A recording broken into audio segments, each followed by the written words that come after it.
Mother Teresa school द्वारा चालू किए गए ऑनलाइन क्लास में सभी विद्यार्थियों का स्वागत है। जैसे कि कक्षा 4 को हम नियमित रूप से गणित और अंग्रेजी दो सब्जेक्ट नियमित रूप से ऑनलाइन क्लास के माध्यम से करा रहे हैं। इससे पहले अंग्रेजी में जो भी कराए, अब आज हम आपको नाउन छांटने के बारे में बताएंगे। नाउन छांटने के बारे में बताएंगे कि नाउन हम यानी संज्ञा को हम कैसे छांटेंगे। तो उससे पहले हमें नाउन की परिभाषा आना जरूरी है। तो डेफिनेशन, परिभाषा हिंदी में लिख देता हूं। परिभाषा, नाउन किसे कहते हैं ये हम लिखेंगे। तो noun is the noun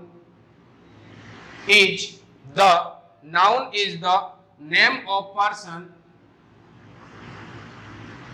name of person,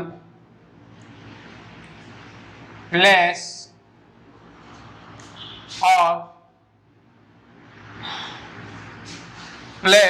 और थिंग्स। नाउन किसे कहते हैं इसके बारे में लिखा गया। Noun is the name of person, place और थिंग। यानी नाउन किसी व्यक्ति के नाम, किसी स्थान या किसी वस्तु को हम क्या कहते हैं, नाउन कहते हैं। क्या कहते हैं? Noun is the name of person, place और thing.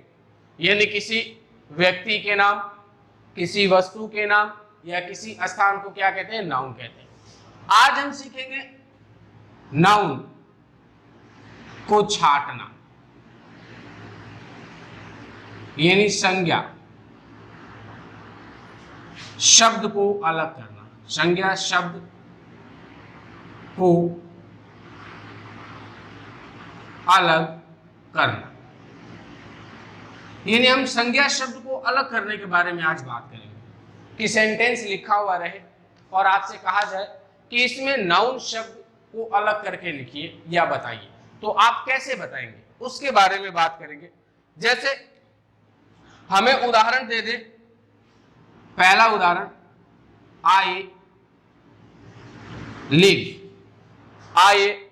Live in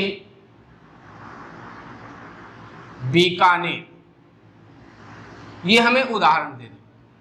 I live in Bikaner, ये हमें सेंटेंस दिया। अब हमसे कहा जाए कि इसमें से नाउन शब्द को छांट करके लिखो। तो अभी हमने परिभाषा क्या पढ़ा? Noun is the name of person, place और थिंग। यानी नाउन किसे कहते हैं? किसी व्यक्ति के नाम को, किसी स्थान को या किसी वस्तु को क्या कहा जाता है? नाउन कहा जाता है। तो इसमें क्या आया है? किसी व्यक्ति का नाम आया है, किसी वस्तु का नाम आया है या किसी स्थान का नाम आया है, वो शब्द क्या हो जाएगा? नाउन हो जाएगा। तो पढ़ते हैं, I live in Bikaner. Bikaner, यहां पे शब्द देखिए ध्यान से। बीकानेर किसी स्थान का नाम है। बीकानेर क्या है? किसी स्थान का नाम है। क्या है? स्थान का नाम है। बीकानेर क्या? किसी स्थान का नाम है। तो ये क्या हो गया? ये अपना बीकानेर क्या हो गया? नाउन हो गया। बीकानेर क्या हो गया? नाउन हो गया।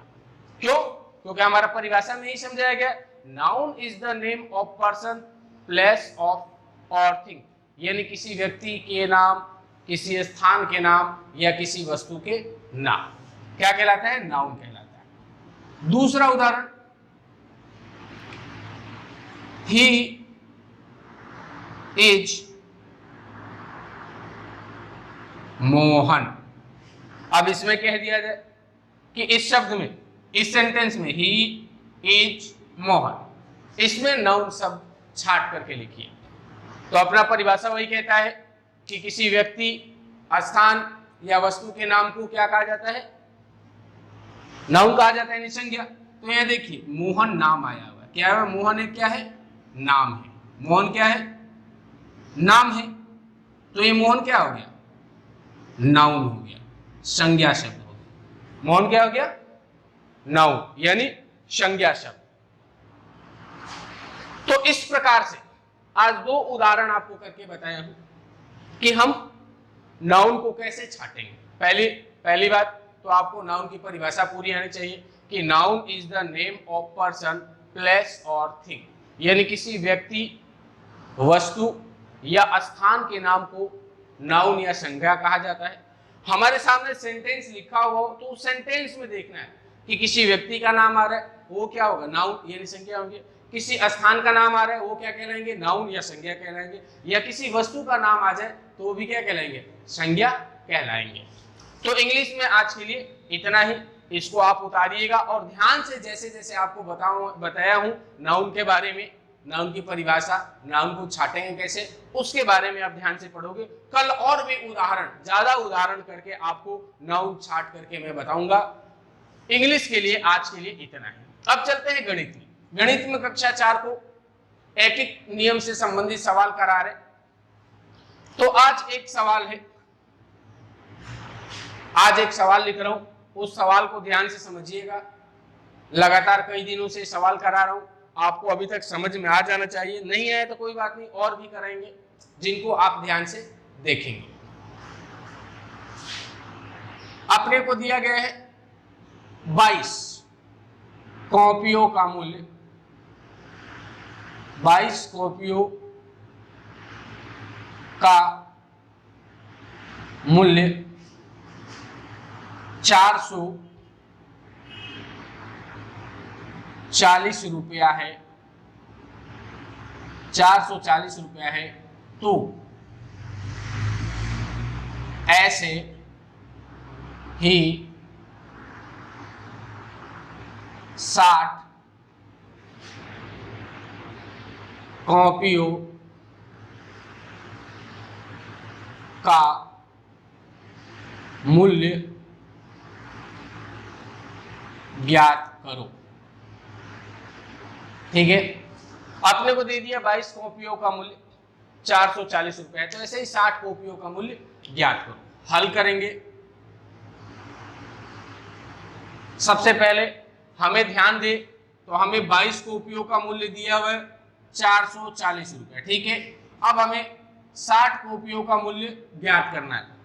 तो आपको बार बार बताया गया कि एक कॉपी का मूल्य दिया हुआ हो और ज्यादा का पूछ ले तो गुणा कर देते हैं, और ज्यादा का देकर के का पूछ ले तो भाग कर ले। तो ना ही तो यहाँ पर एक का दिया है, ना ही बीच में अटका दिया। हमें एक का दिया नहीं है और हमसे 60 का पूछ लिया, 22 का दे दिया है। तो पहले हमें एक कॉपी का मूल्य निकालना होगा। तो पहले लिखेंगे चूंकि 22 कॉपियों का मूल्य बराबर 22 कॉपियों का मूल्य बराबर कितना दिया हुआ है? 22 कॉपियों का मूल्य 440 रुपया। इसलिए एक कॉपी का मूल्य बराबर 22 कॉपी का मूल्य दे रखा है 440, एक कॉपी का मूल्य निकालना है तो इसमें 22 का भाग लगा देंगे। 22 दूनी 44, एक जीरो बच गया, जीरो लगा देंगे। यानी एक कॉपी का मूल्य कितना आ गया? 20 रुपए अपने पास आ गया एक कॉपी का मूल्य। अब इसलिए 60 कॉपियों का मूल्य बराबर 60 कॉपियों का मूल्य बराबर एक कॉपी का मूल्य है 20 रुपया, 60 कॉपी का मूल्य पूछ रहा है तो 60 इंटू 20। अब 60 में 20 का गुणा कर दो, 0 0 1 इंटू लगा दोगे 0 और 2 छक्का 12, जोड़ दोगे 0 0 2 और 1, तो अपने पास आ गया 1200 रुपया। यानी 60 कॉपियों का मूल्य अपना क्या हो गया? 1200 रुपया। तो इस प्रकार से आपको ये सवाल करके बताया। इस सवाल को आपको अपने कॉपी में उतारना है, समझना है, और फिर इसी सवाल को SW में आपको अपने आप करने का प्रयास करना है। आज के लिए इतना ही, धन्यवाद।